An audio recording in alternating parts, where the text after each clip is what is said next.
Break के बाद आपका स्वागत है। वाजपेयी जी उत्तर प्रदेश सरकार पर तीखे हमले बोल रहे हैं, वो कानून व्यवस्था की बात कर रहे हैं। आपने कानून व्यवस्था की बात की, तो अभी तक कानून व्यवस्था के मुद्दे को लेकर आप लोगों ने क्या कोई पुरजोर विरोध किया है?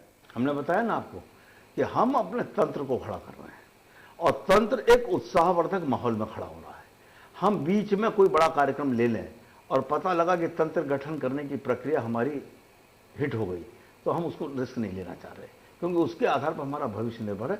लेकिन 31 अक्टूबर को जब तंत्र गठन का कार्यक्रम समाप्त हो जाएगा, तंत्र नया निकल कर आ जाएगा, तो आप स्वयं कहेंगे कि भारतीय जनता पार्टी ने एकदम से अपनी सारी ताकत सड़क पर झोंक दी है, हमें और कोई काम ही नहीं रहेगा। आप मुद्दों की बात कर रहे हैं, एक बहुत बड़ा मुद्दा है उत्तर प्रदेश के अंदर या पूरे हिंदुस्तान में, रिजर्वेशन इन प्रमोशन। उस मुद्दे पर बीजेपी का क्या स्टैंड है? नहीं, भारतीय जनता पार्टी का स्टैंड ये है कि ये विधेयक जिस रूप में आया सदन में हम पास नहीं होने देंगे, ना सदन में पास हुआ, ये बिल्कुल क्लियर कट स्टैंड है। और वैसे भी संसद और विधानसभाओं में पारित किए हुए कानूनों की समीक्षा का अधिकार हाईकोर्ट और सुप्रीम कोर्ट को होता है। जब सुप्रीम कोर्ट ने किसी कानून की समीक्षा कर दी, तो न्यायपालिका और विधायिका के बीच का एक जो मर्यादा है, उसको केंद्र सरकार को बरकरार रखना चाहिए। तो आपको लगता नहीं कि ये जो मैसेज है ये जनता के बीच बहुत पूरी तरह नहीं पहुंच पाया कि बीजेपी इसका विरोध कर रही है? समय का इंतजार कीजिए।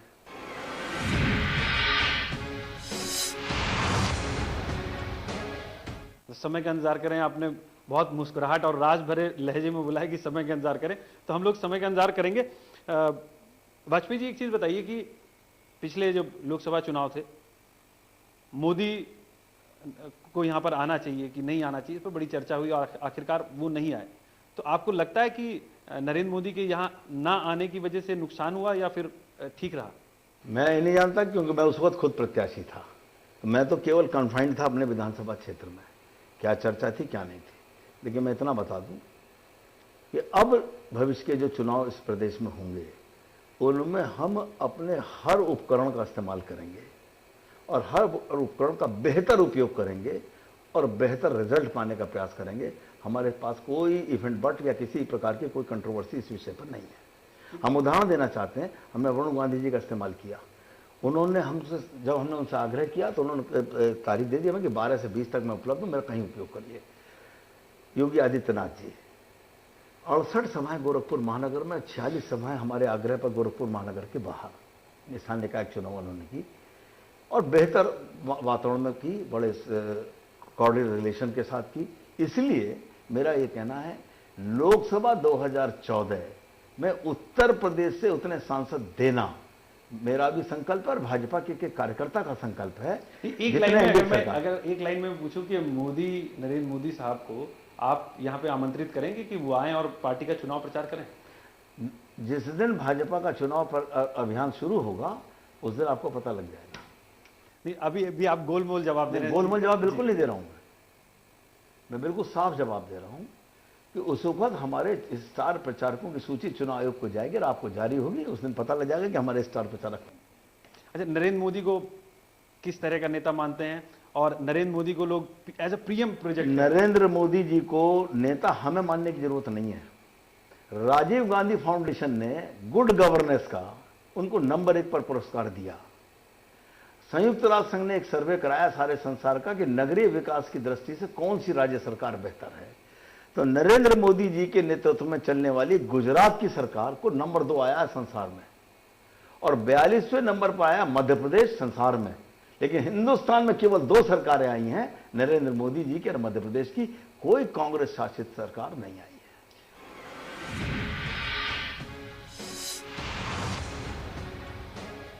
अच्छा, एक चीज ये भी देखी गई है कि बीजेपी एक फेस देने में यहां पे नाकाम रही है, जहां पे अखिलेश यादव, मुलायम सिंह यादव, मायावती, राहुल गांधी, सोनिया गांधी, इस तरह के बड़े कद के नेता हों, वहां पर आप एक चेहरा नहीं दे पाए। क्योंकि पिछली बार भी हम लोगों की जनता से बात हुई विधानसभा चुनाव में, तो उन लोगों का यही कहना था कि उनके पास कोई चेहरा नहीं है, यानी कि अगला सीएम कौन होगा ये कोई नहीं बता सकता था। उमा भारती जी आई, उन्होंने चुनाव लड़ा और वो फिर चली गई।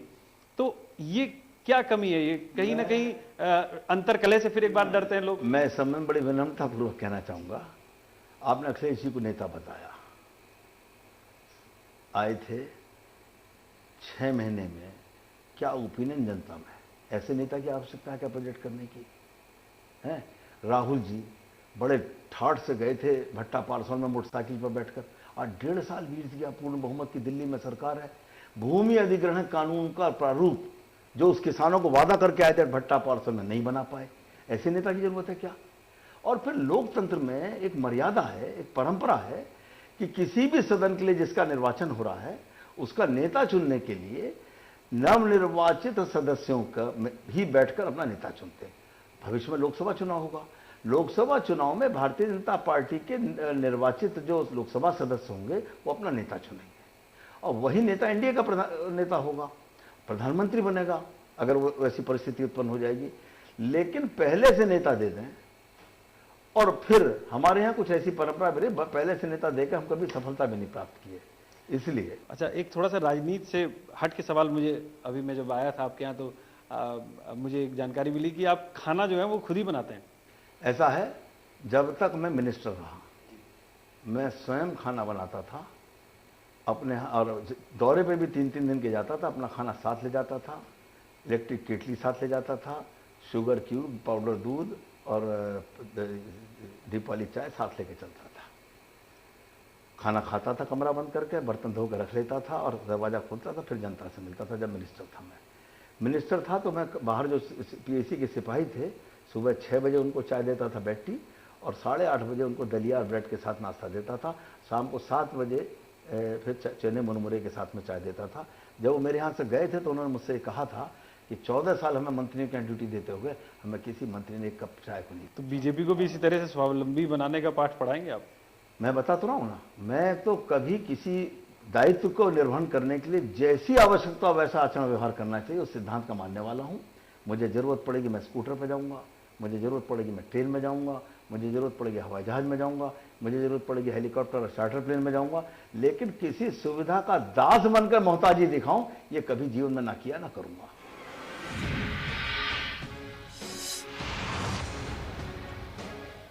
अच्छा, 2014 की क्या तैयारी है अगर संक्षिप्त में आपसे पूछे तो? 2014 की हमारी आधे से अधिक तैयारियां पूरी हैं और जैसे ही गुजरात और हिमाचल का चुनाव निपट जाएगा, वैसे मेरा संकल्प है दिसंबर तक हम कैंडिडेट दे दें, लेकिन गुजरात और हिमाचल का चुनाव आ गया इसलिए केंद्रीय संसदीय बोर्ड खाली नहीं होगा। हम प्रदेश के लोग अपनी तैयारी रखेंगे, जैसे ही केंद्रीय संसदीय बोर्ड को अवसर मिलेगा पक्ष उनके सामने रखकर उनका निर्णय प्राप्त करेंगे। आपको लगता है यूपी बीजेपी तैयार है चुनाव के लिए? 100%। अभी आप परसों चुनाव कराइए, हम इस वक्त तैयार खड़े हैं। वाजपेयी जी, एक हर व्यक्ति के जीवन में एक राज की बात होती है जो वो अभी तक नहीं कह पाया होता है, बचपन की बात, इच्छाएं या कुछ ऐसा करना जिसको वो करना चाहता है। तो आपकी जिंदगी में क्या राज की बात है जो आप दर्शकों से बताना चाहते हैं? मैं अगर इस बात को आपके स्वरूप में कहूं कि सार्वजनिक जीवन में रहने वाले व्यक्ति का व्यक्तिगत जीवन नहीं होता। और हाई स्कूल में 1964 में जब मैं पढ़ता था तब से मैंने संघ का स्वयंसेवक बनकर जनसंघ का जो कत्थई रंग का दीपक का निशान था उस पर मैंने काम शुरू किया था। इसलिए जीवन में कोई राज नहीं, बिल्कुल खुली किताब। और जिस विधानसभा क्षेत्र से मैं जीत कर आता हूं वहां राज और व्यक्तिगत जीवन रखने की परिस्थितियां नहीं हैं, क्योंकि और 7 चुनाव मैंने लड़े हैं। मेरठ की जनता ने मुझ पर इतनी कृपा की है कि 7 चुनाव 7 नए पैसे मेरे घर के नहीं लगे, जमानत तक मेरठ की जनता जमा करती है। इसलिए मुझे कुछ राज रखने की जरूरत नहीं, ओपन हार्ट से उनके सामने रहने पर मुझे उसका फायदा मिला, मैं उसी तरह से रहता हूं। इस चर्चा को आगे भी जारी रखेंगे, लेकिन अभी करते हैं जनता के कुछ सवाल जो कि वाजपेयी जैसे करना चाहती है जनता।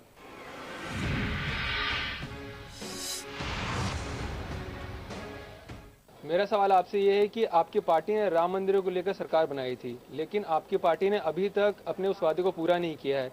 क्या ये जनता के साथ छलावा नहीं है?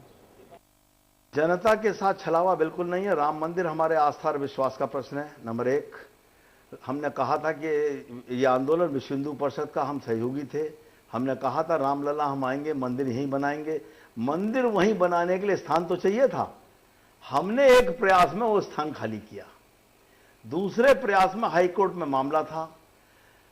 हाईकोर्ट से मैं ये विषय डालकर कि जमीन के नीचे की जो आधुनिक विधि आई है एक्सरे करने की, 300 फीट नीचे तक का एक्सरे हुआ, उस स्थान पर मंदिर के और महल के अवशेष मिल गए। उन प्रमाणों को कोर्ट में प्रस्तुत होकर हाईकोर्ट से हमको निर्णय मिल गया। हाईकोर्ट के बाद मामला सुप्रीम कोर्ट में चला गया। लेकिन अब हमारा यह मत है, जिस प्रकार बाबू राजेंद्र प्रसाद जी ने संसद का कानून बनाकर सोमनाथ का मंदिर का निर्माण किया था, खुद वो आधारशिला रखे थे, मैंने उनका शिलालेख पढ़ा है। उसी प्रकार हम प्रदेश की और देश की जनता से आग्रह कर रहे हैं कि राम मंदिर हम बन सके, इसके लिए सदन में भारतीय जनता पार्टी को स्पष्ट बहुमत हो, और स्पष्ट बहुमत के आधार पर सदन में हम जनता का विश्वास अर्जित करने के बाद इस बचे हुए काम को भी पूरा करेंगे।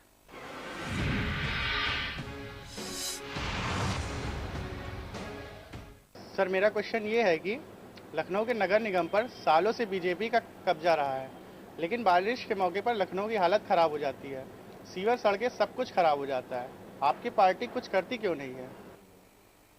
शहर में अतिक्रमण, नाले नालियों पर जो अतिक्रमण है वो बहुत बड़ी समस्या है, लेकिन इस बार भारतीय जनता पार्टी ने तय किया है कि बहुत शीघ्र हमारे राष्ट्रीय अध्यक्ष जी बैठेंगे साथ, नवनिर्वाचित मेयर और चेयरमैन, और उनको लेकर हम 2 दिन की वर्कशॉप करने जा रहे हैं।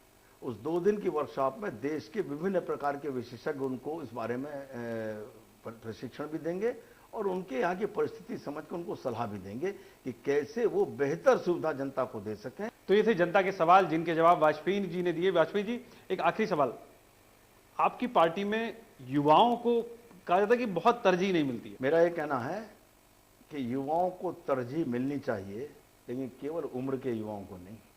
उम्र के युवा अखिलेश यादव जी बने हैं, 6 महीने में उन्होंने उत्तर प्रदेश को कहां पहुंचा दिया। ऐसे युवा की हमको तो जरूरत है नहीं। युवा अनुभव के साथ ऐसी की जरूरत भारतीय जनता पार्टी को, और ऐसे को तरजीह मिलेगी। आप हमारी कार्यकारिणी और जिले में बनने वाले अध्यक्षों को देखिएगा। वाजपेयी जी, आपने हमारे साथ बातचीत की, आपका बहुत बहुत शुक्रिया। तो वाजपेयी जी ने कहा कि वो राम मंदिर के लिए कृत संकल्प हैं। इसके अलावा जिस तरह का युवा नेतृत्व चाहिए, जिस तरह युवा को तरजीह दी जानी चाहिए, जिस तरह से सिर्फ युवा उम्र में ना दिखे, उसके पास अनुभव भी हो, अनुभवी युवा चाहिए, चाहे फिर वो उम्र दराज ही क्यों ना हो। तो ये इस तरह की बीजेपी चाहते हैं, और उम्मीद करते हैं जिन बातों को, जिन वायदों को उन्होंने जनता से किया है, उन वायदों को वो आगे भी ले जाएं और जनता के बीच भी ले जाएं। हालांकि अभी जनता ने बीजेपी को वो मुकाम दोबारा से नहीं दिया है जिसको उसने पहले हासिल किया था। उम्मीद पे ही दुनिया कायम है। आज के लिए बस इतना ही, मुझे दीजिए इजाजत, नमस्कार।